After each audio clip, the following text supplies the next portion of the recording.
बिस्मिल्लाहिर्रहमानिर्रहीम। कैसे हैं भाई आप लोग? रटना नहीं है, समझना है। Sindh text book board class matric Pakistan study chapter number 2 making of Pakistan का पार्ट 20 हम करने जा रहे हैं। इकबाल्स इलाहाबाद एड्रेस और गवर्नमेंट ऑफ इंडिया एक्ट 1935, ये दो टॉपिक देख लेते हैं अभी। कॉपी पेंसिल ले लीजिए, लेक्चर को नोट करना है और मुस्कुराते रहना है। पिछले पार्ट में हमने कायदे आज़म के 14 पॉइंट्स को डिस्कस कर लिया, ठीक है। पार्ट 19 के अंदर आप लोगों की बहुत ज़्यादा इसरार पर, शदीद मसरूफ़ियत के बावजूद भी मैं ये पाकिस्तानी स्टडी मैंने शुरू कर दी है दोबारा से।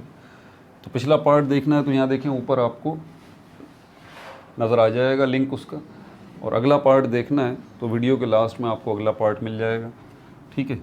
पार्ट 20, ये पार्ट 4 जो लिखा हुआ है ये फ़िज़िक्स का है, सेकेंड ईयर फ़िज़िक्स भी क्योंकि साथ साथ चल रही है। ये पार्ट 1 जो है वो मैट्रिक केमिस्ट्री का है जी, केमिकल इक्विलिब्रियम, उसका भी जो है पार्ट 1 केमिकल इक्विलिब्रियम वो मैं आप कर चुका हूँ पब्लिश, तो वो भी देख लीजिए आप। इसी वीडियो के लास्ट में उसका भी लिंक आपको मिल जाएगा, ठीक है। तो इसीलिए ये 3 नंबर आपको नज़र आ रहे हैं। बहरहाल ये नंबर आपके काम का है, पार्ट 20। चलते हैं आपकी बुक की तरफ। बैकग्राउंड दोबारा से, बैकग्राउंड समझे बगैर आगे नहीं पढ़ेंगे भाई। इस बात को ज़रा समझ लीजिएगा, हिंदुस्तान के मुसलमान जो ना उस वक्त अभी तक अलग वतन की बात नहीं कर रहे थे, ठीक है। अलग वतन हमें बनाना है, हमें अलग मुल्क बनाना है, ये बात नहीं कर रहे थे। अभी तक जो बातचीत चल रही थी ना वो सिर्फ हुकूक की बात चल रही थी, राइट्स की बात चल रही थी कि हमें हमारे हुकूक मिलने चाहिए। और हुकूक के अंदर जो सबसे पहला हक मुसलमान मांग रहे थे ना, वो पैसे नहीं मांग रहे थे, रोटी नहीं मांग रहे थे, ये बात के मामलात थे। पहला हक जो मांग रहे थे वो मांग रहे थे सेपरेट आइडेंटिटी, हमारी अलग शख्सियत, हमारी अलग पहचान। मुसलमानों की जो अलग पहचान है वो मुसलमान मुसलमान ही रहें, ठीक है। ये सेपरेट आइडेंटिटी ये वो चाह रहे थे कि हम जो है वो हिंदुओं में, क्रिश्चियंस हैं वहाँ पर, उनमें जो है वो गुम ना हो जाएं। तो हमें हमारी सेपरेट आइडेंटिटी चाहिए, अलग पहचान चाहिए। आप हमें इंडियंस ट्रीट ना करें। ये ख़ित्ता जो है ये मुल्क नहीं है बल्कि ये सब कॉन्टिनेंट है। ये शुरुआती वीडियोस के अंदर ये मैं बात बता चुका हूँ। और इस ख़ित्ते के अंदर, सब कॉन्टिनेंट के अंदर बहुत सारी अक़वाम रहती हैं जिसके अंदर हिंदू और मुसलमान दो बड़ी कौमें हैं। तो ये मुल्क नहीं है, पहली बात तो ये ख़ित्ता है। तो आप इसको ख़ित्ते के तौर पर ट्रीट करें, ठीक है। और मुसलमान बहरहाल अपने हुकूक के लिए बात कर रहे थे, ये नहीं बोल रहे थे कि हमें अपना मुल्क बना के दिया जाए। तो 1927 में, 1928 में, 1928 में नेहरू रिपोर्ट आई और ये सेपरेट आइडेंटिटी वाली जो डिमांड थी मुस्लिम लीग की, कांग्रेस ने उसको रिजेक्ट कर दिया in the form of Nehru report. उसके जवाब में कायदे आज़म ने अगले साल 1929 में जो है वो अपने 14 पॉइंट्स दिए और उन्होंने सारी की सारा बताया। वो हम पिछले वीडियो में डिस्कस कर चुके हैं, जिसका लुब्बे लुबाब यही है कि भाई ये हमें अपनी सेपरेट आइडेंटिटी चाहिए वरना हम साथ नहीं चल सकते। 14 पॉइंट्स, आने वाला जो भी कॉन्स्टिट्यूशन हो। तो ये बात जहन में रखिएगा, अभी तक कॉन्स्टिट्यूशन जो है वो कॉन्स्टिट्यूशन, वो आइन हिंदुस्तान पर अंग्रेज़ ने नाफिज नहीं किया था जिसके तहत हिंदुस्तानियों को वोट देने का इख्तियार मिलता। ये अभी तक आइन कॉन्स्टिट्यूशन नहीं दिया था अंग्रेज़ ने। रिफॉर्म्स आती रहती थी, कॉन्स्टिट्यूशनल रिफॉर्म्स आती रहती थी, लेकिन बाकायदा तरीके से कोई कॉन्स्टिट्यूशन जिसमें ख़ास तौर पर हिंदुस्तानियों को, इंडियंस को ये हक दिया जाता कि भाई आप वोट कास्ट करें और इलेक्शन सिस्टम करें और ये सारा करें। बहरहाल ये पिछली तफसीलात में आपको पता है, ये सारी तफसीलात का। तो बार बार मैं आप लोगों को बताता हूँ, नए आने वाले भी सुन लें कि पिछली वीडियोस लाजमी देख लें आप, क्योंकि जब तक आपको 3 सब्जेक्ट्स के ऊपर, 3 टॉपिक्स के ऊपर ग्रिप नहीं है ना, पाकिस्तान स्टडी आपको नहीं समझ आएगी। आप यकीन करें, हिस्ट्री आपको पता होना चाहिए कि इस ख़ित्ते में मुसलमान आ कैसे गए। दूसरी बात, आपको ज्योग्राफ़ी का पता होना चाहिए, नॉर्थ साउथ ईस्ट वेस्ट ये क्या होता है, सारी की सारी चीज़ें। तीसरी चीज़, आपको पॉलिटिक्स की बेसिक्स का पता होना चाहिए। पॉलिटिक्स की बेसिक्स क्या होती हैं, ये MNA क्या होता है, MPA क्या होता है, ये लेजिस्लेटिव असेंबलीज़ क्या होती हैं। पिछली वीडियोस के अंदर हम तफसील से डिस्कस कर चुके हैं, बाकायदा हेडिंग दे के मैंने इसी चैप्टर की शुरुआती वीडियो में बेसिक्स ऑफ पॉलिटिक्स के नाम से वीडियोस बनाई हैं। तो ये पार्ट 20 पे अभी हम इसीलिए पहुँचे, तो वो सब देखना ज़रूरी है आपके लिए, वरना आपको प्रॉब्लम होगी अभी। बहरहाल इकबाल्स अलाहाबाद एड्रेस, इसको देख लें। कायदे अल्लामा इकबाल जो थे उन्होंने इकबाल्स अलाहाबाद एड्रेस, अल्लामा इकबाल ने इकबाल्स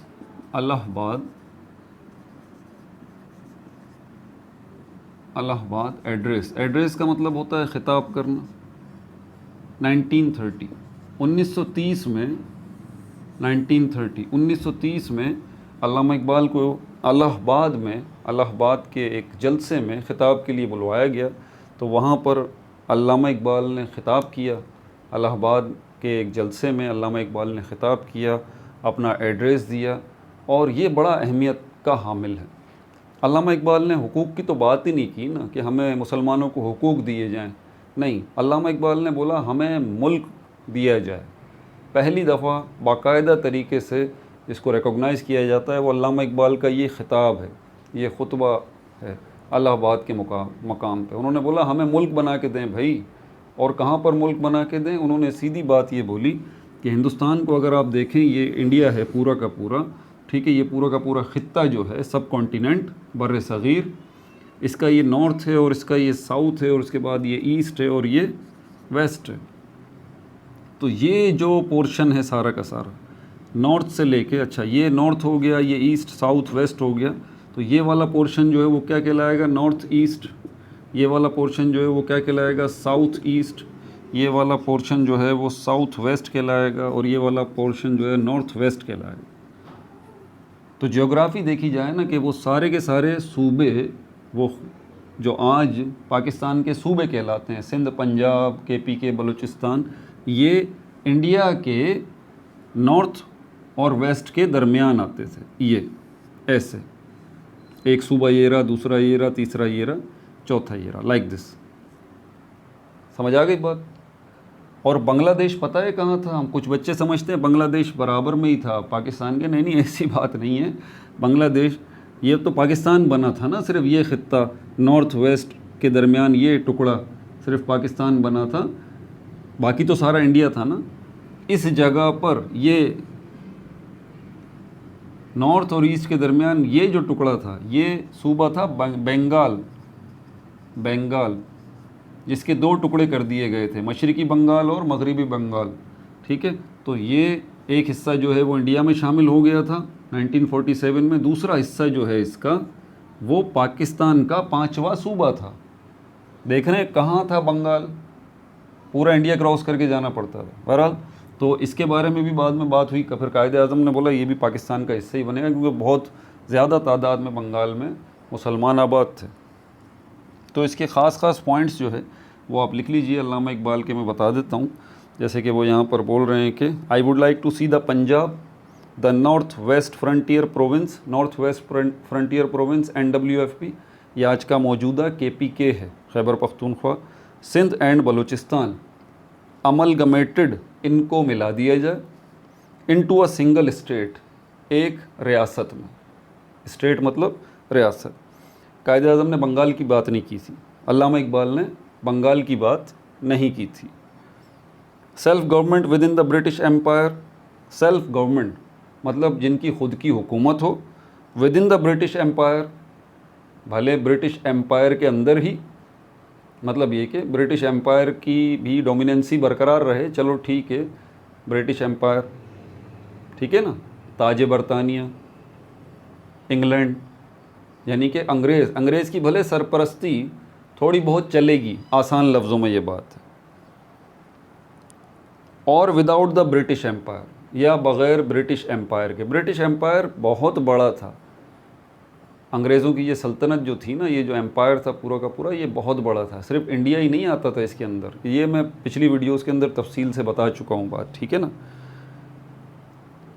तो सेल्फ गवर्नमेंट चाहिए within the British empire, या तो ब्रिटिश एम्पायर के अंदर, या विदाउट द ब्रिटिश एम्पायर, या ब्रिटिश एम्पायर के बग़ैर, लेकिन सेल्फ गवर्नमेंट हो, ऐसी हुकूमत हो इन सूबों के अंदर, इन सूबों को मिला के जो रियासत बनाई जाए उसके अंदर ऐसी हुकूमत हो जिसमें मुसलमानों की अपनी हुकूमत हो, चाहे ब्रिटिश एम्पायर के अंदर या ब्रिटिश एम्पायर के बग़ैर। The formation of a consolidated north West Indian Muslim state. अब देखें, नॉर्थ वेस्ट मुस्लिम इंडियन स्टेट, कंसोलिडेटेड, जो जमा करके बनाई गई हो, यकजा जिसको किया गया हो, एक जगह इकट्ठा किया गया हो। Consolidated north West Indian Muslim state appears to me to be the final destiny of the Muslims, appears to me, मेरे नज़दीक, to be the final destiny of the Muslims, ये मुसलमानों की आखिरी तकदीर है, ठीक है। At least of north west India, कम अज़ कम नॉर्थ वेस्ट इंडिया जो है इसकी तो है ही, बाकियों का जैसे बंगाल है इनके बारे में चलो ऊंच नीच कर लो, लेकिन यहाँ के नॉर्थ वेस्ट ऑफ इंडिया जो है, यहाँ तो मुसलमानों की तकदीर यही है कि एक हुकूमत यहाँ पे बननी चाहिए, ठीक है भाई। कायदे आज़म, ये बच्चों को याद करने में प्रॉब्लम होती है इसलिए मैंने इसका पूरा तर्जुमा किया। Quaide Azam wish to see the Muslims of the subcontinent emerge as an effective force, मुसलमानों को उभरती हुई एक क़ुव्वत देखना चाहते थे Quaide Azam. Iqbal demanded a separate homeland, Iqbal ने जो है एक अलग मुल्क का तकाजा कर दिया। इन 1933, अब ये पॉइंट नोट कर लीजिए, 1933 1933 में, यानी कि अल्लामा इकबाल के ये खुतबे के बाद 1933 चौधरी रहमत अली ने उस आज़ाद रियासत का नाम भी तजवीज़ कर दिया, चौधरी रहमत अली। इन्होंने बोला भाई वो जो आज़ाद रियासत हम बनाएंगे, मुल्क बनाएंगे, उसका नाम पाकिस्तान होगा, ठीक है। कायदे आज़म मुस्लिम लीग का हिस्सा बने रहे, लेकिन मुस्लिम लीग की क़यादत इनके हाथ में आई, सदर जो बने, ठीक है, लीडरशिप मुस्लिम लीग की जो आई वो 1934 में आई कायदे आज़म के पास, 1934 में, ठीक है। प्रेसिडेंट सदर बने, president of Muslim league, Muslim league के बाकायदा सदर जो बने थे कायदे आज़म वो 1934 में बने थे, ठीक है भाई। यानी कि मुस्लिम लीग का कंट्रोल कायदे आज़म के हाथ में आ गया था, ठीक है भाई। और क्या है इसके अंदर, उसके बाद अगर हम देखते हैं आगे एक्ट ऑफ, अब इसको देख लेते हैं, क्योंकि बात यही चल रही थी ना कि भाई अब जो भी आइन आएगा, अब जो भी कॉन्स्टिट्यूशन बनेगा इंडिया का, उसमें ये होना चाहिए, और यही वो कॉन्स्टिट्यूशन था गवर्नमेंट ऑफ इंडिया एक्ट 1935, ये बड़ा मशहूर है, act of 1935, act of 1935 and provincial autonomy, सूबाई खुद मुख्तारी एंड प्रोविंशियल ऑटोनॉमी, ऑटोनॉमी, इसको कहते हैं 1935 का कानून, ये भी कहा जाता है, 1935 का आइन भी कहा जाता है। अंग्रेज़ ने ये आइन जो है ये नाफिज किया हिंदुस्तान के ऊपर। एंड प्रोविंशियल ऑटोनॉमी, इसका मतलब होता है सूबाई खुद मुख्तारी, सूबाई खुद मुख्तारी, पहली दफ़ा सूबों में हुकूमत दे देना। आपको याद है ना, पाकिस्तान में भी दो किस्म की हुकूमतें हैं, एक वफाकी हुकूमत है, दूसरी सूबाई हुकूमत है। हर सूबे में अपनी अपनी हुकूमतें भी हैं, सिंध की अलग हुकूमत है, पंजाब की अलग है, जिसका केयर टेकर कौन होता है, चीफ़ मिनिस्टर, और पूरे मुल्क का केयर टेकर कौन होता है, वज़ीर आज़म। तो अंग्रेज़ ने इस कानून के तहत हिंदुस्तान के लोगों को सूबाई खुद मुख्तारी दे दी। मतलब ये कि सूबे के लेवल पर इलेक्शन होगा, आप अपना कोई भी नुमाइंदा खड़ा करें, कोई भी पॉलिटिकल पार्टी अपने नुमाइंदे लेके आए, इलेक्शन होगा, वोट डाले जाएंगे, जो लोग जीत जाएंगे उनको उन सूबों की असेंबलीज़ में सीट्स जो है वो मिल जाएंगी। वो जैसे मौजूदा जो हैं हमारे सूबों के MPA कहलाते हैं ना, मेंबर ऑफ प्रोविंशियल असेंबलीज़, वो MPA बन जाएंगे, और MPA बनने के बाद सूबों के अंदर वो क्या करेंगे, वो अपना जो है अपनी कैबिनेट बनाएंगे, ठीक है। और कैबिनेट बनाने के बाद अपना एक, जैसे हमारा मौजूदा है सिंध पंजाब का कौन है केयर टेकर सूबे का, चीफ़ मिनिस्टर, तो चीफ़ मिनिस्टर बना लेंगे और सूबे का मुकम्मल इख्तियार आवाम को दे दिया। ये था वो। तो अंग्रेज़ ने सूबों की हद तक, वफाक की हद तक नहीं, फेडरल पूरे मुल्क की बात नहीं हो रही, समझ आ रही है ना बात। आपको पाकिस्तान की इन दो हुकूमतों को सामने रखना पड़ेगा, तब आपको इंडिया का उस वक्त का मामला समझ में आएगा। पाकिस्तान में भी दो किस्म की हुकूमतें हैं ना, एक वफाकी है, फेडरल गवर्नमेंट है, और दूसरी प्रोविंशियल गवर्नमेंट है, सूबाई हुकूमतें हैं। समझ में आ रही है बात? उस ज़माने में अंग्रेज़ ने वफाकी हुकूमत तो नहीं दी कि नहीं भाई नहीं, वफाक तो हम ही बैठेंगे। जैसे अभी वफाकी हुकूमत में वज़ीर आज़म है, प्राइम मिनिस्टर है, तो अंग्रेज़ ने बोला वफाक तो हमारे पास होगा, हाँ सूबों में इलेक्शन करा देते हैं, आप लोग वोट दें, अपने अपने चीफ मिनिस्टर लेके आएँ, सूबे का निज़ाम आपके पास से चलाएं भाई, ठीक है। ये इख्तियार दे दिया, और जब ये इख्तियार दिया तो इसके तहत अगले 1937 में इलेक्शंस हुए, जनरल इलेक्शंस हुए, ठीक है। हिंदुस्तान के सारे सूबों में इलेक्शंस हुए, और इलेक्शंस को जो है वो भारी अक्सरियत से विन किया कांग्रेस ने इसको विन किया। मुसलमानों ने भी विन किया, ठीक है, कांग्रेस ने इसको विन किया। कितने सूबों में कांग्रेस ने अपनी वजारतें कायम की थी? 7 सूबों में, 7 प्रोविंसेस, 7 सूबों में। बाकी सूबों में दूसरे थे। 7 सूबों में कांग्रेस मिनिस्ट्रीज़ कायम हो गई, कांग्रेस की वजारतें कायम हो गई। अब देख लीजिए, पाकिस्तान के 4 सूबे हैं, 4 सूबों के अंदर 4 वजारतें हैं, ठीक है।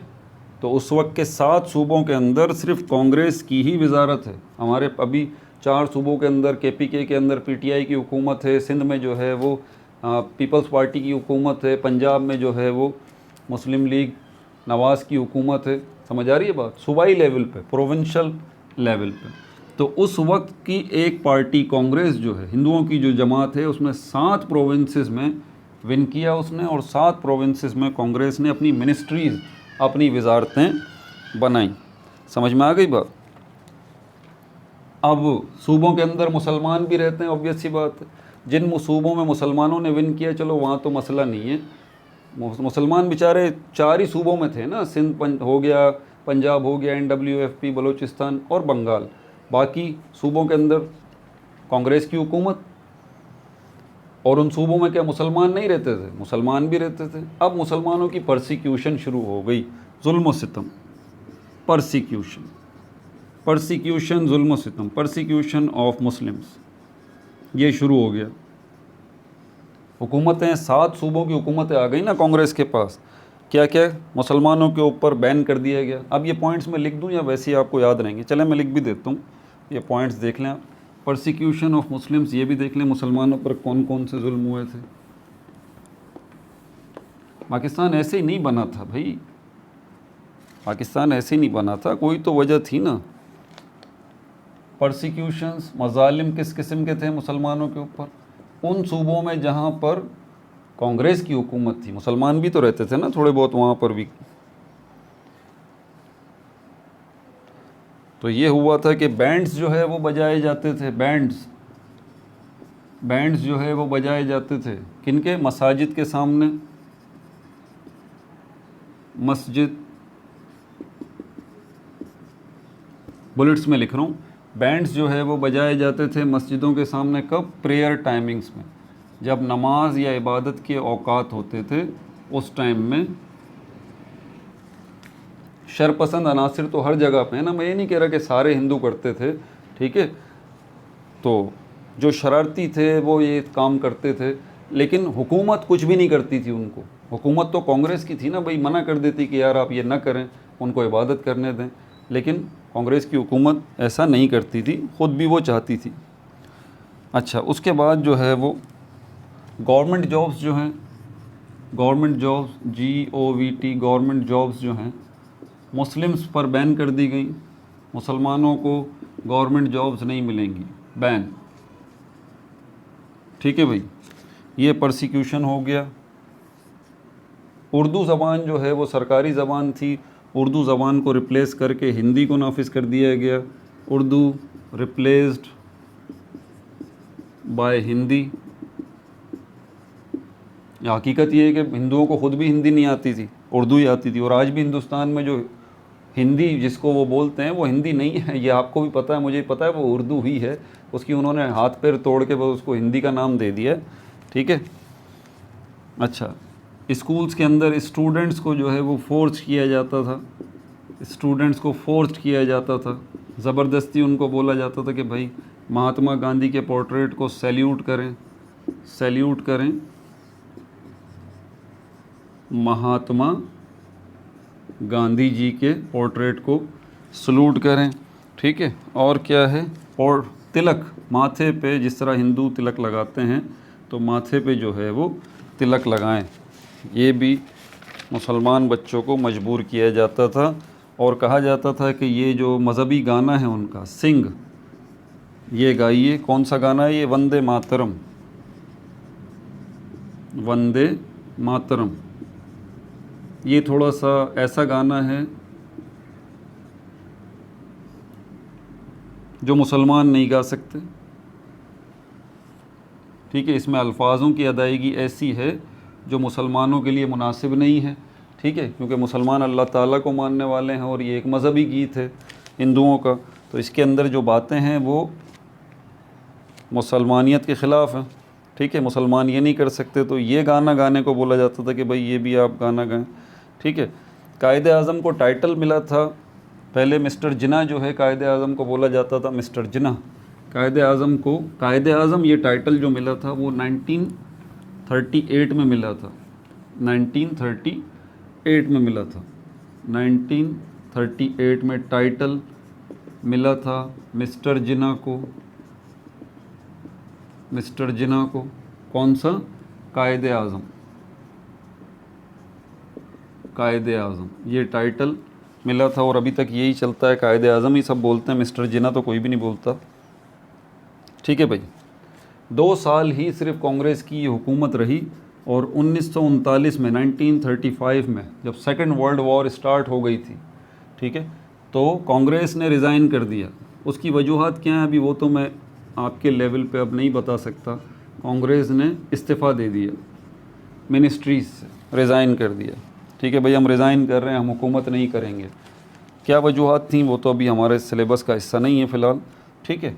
और जब कांग्रेस ने वजारतों से इस्तीफ़ा दे दिया, साथ के साथ प्रोविंसेस के अंदर, तो वहाँ जो मुसलमान रहते थे उनको कायदे आज़म ने कहा, और दूसरे मुसलमान जितने भी हिंदुस्तान के थे उनको बोला भाई यौम निजात मनाइए, डे ऑफ डिलीवरेंस को ऑब्ज़र्व कीजिए, day of deliverance, day of deliverance मतलब यौम निजात मनाइए, यौम निजात मनाइए। कौन सा?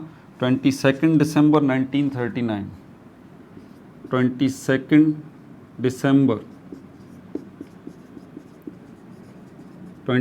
दिसंबर 1939, ठीक है भाई।